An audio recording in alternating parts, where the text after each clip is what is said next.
जय माँ भगवती, जय माँ अम्बे। आज हम सिद्ध कुंजिका स्तोत्र का पाठ करेंगे। सिद्ध कुंजिका स्तोत्रम।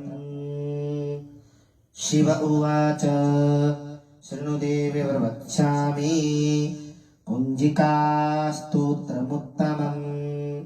येन मंत्र प्रभावेण चंडी जापः शुभो भवेत्।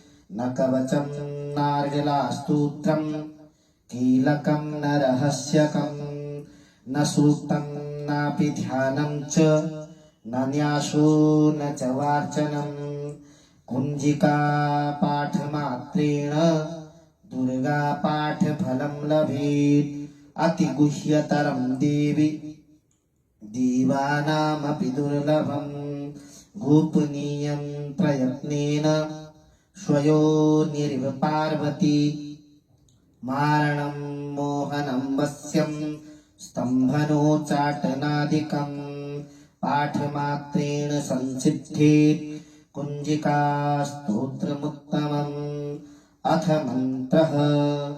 ॐ ऐं ह्रीं क्लीं चामुण्डायै विच्चे।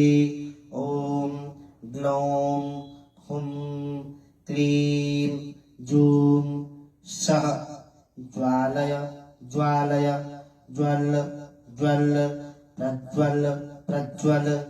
ऐं ह्रीं क्लीं चामुण्डायै विच्चे। ज्वल हं सं लं छं फट् स्वाहा इति मन्त्रः। नमस्ते रुद्ररूपिण्यै नमस्ते मधुमर्दिनि नमः कैटभहारिण्यै नमस्ते महिषार्दिनि नमस्ते शुम्भहन्त्यै च निशुम्भसुरघातिनि। जाग्रतं हि महादेवी जपं सिद्धं कुरुष्व मे। ऐंकारी सृष्टिरूपायै ह्रींकारी प्रतिपालिका क्लींकारी कामरूपिण्यै बीजरूपे नमोऽस्तुते। चामुण्डा चण्डघाती च यैकारी वरदायिनी विच्चे चाभयदा नित्यं नमस्ते मन्त्ररूपिणी। धाम धीम धूम धूर्जटे पत्नी वां मीं मूं वागधीश्वरी। क्रां क्रीं क्रूं कालिका देवी शां शीं शूं मे शुभं कुरु। हुं हुं हुंकाररूपिण्यै जं जं जं जम्भनादिनी। भ्रां भ्रीं भ्रूं भैरवी भद्रे भवान्यै ते नमो नमः।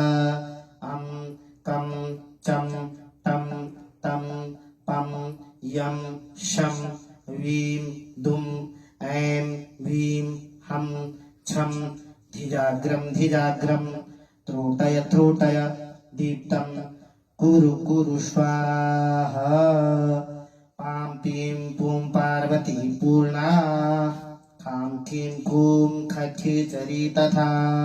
शां शीं शूं सप्तसती दिव्या मन्त्रसिद्धिं कुरुष्व मे। इदं तु कुंजिका स्तोत्रम् मन्त्रजागर्ति हि तवे। अभक्तेनैव दातव्यं गोपितं रक्ष पार्वती। यस्तु कुंजिकया देवी हीनां सप्तसतीं पठेत् न तस्य जायते सिद्धि ररण्ये रोदनं यथा। श्री रुद्रयामले गौरी तंत्रे शिव पार्वती संवादे कुंजिका स्तोत्रम् श्री दुर्गार्पणमस्तु।